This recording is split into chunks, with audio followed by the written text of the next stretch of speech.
जात बड़ा होले छछूनर, आपन में हार होके कितना भी सुनर, मर्द के जात बड़ा होले छछूनर, आपन में हार होके कितना भी सुनर, बाकी दूसरा के कोठी में हरबे करी। जब मरद से हो जब मरद से में हरी लड़बे करी, तब जब हरी मरबे करी। जब मरद से में हरी लड़बे करी, तब जब हरी मरबे करी।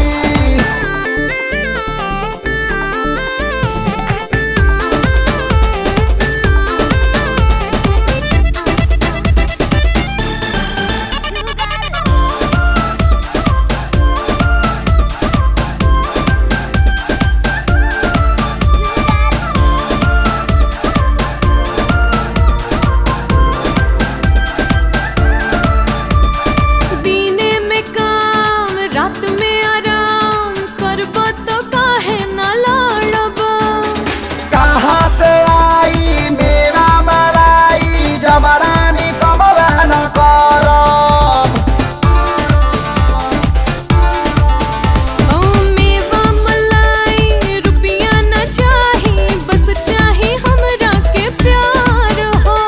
प्यार से गोरी पेटवान भारी, जबले न मिली आहार हो। ऐसन बतिया से केहू भी जरबे करी। जब मरद से हो जब मरद से में हरी लड़बे करी, तब जब हरी मरबे करी। जब मरद से में हरी लड़बे करी, तब जब हरी मरबे करी।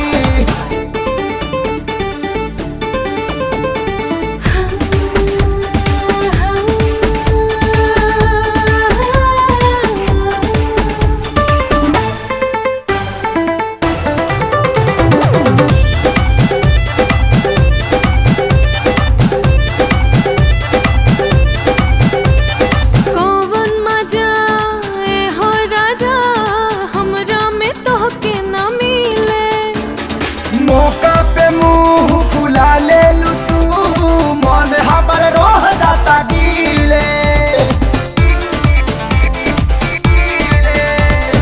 खातू कसम में हो सनम, दिखवा ना दूसरा के ओरी। रुसिहाना तू दांत पिसिहाना तू, जब हम करब जोरा जोरी।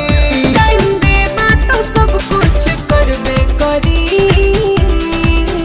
जब मरद से में हरी लड़बे करी, तब जब हरी मरबे करी।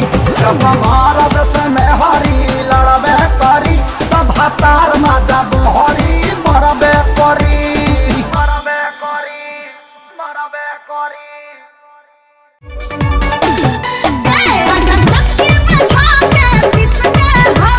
मंजन के जैसे घिस दे हब।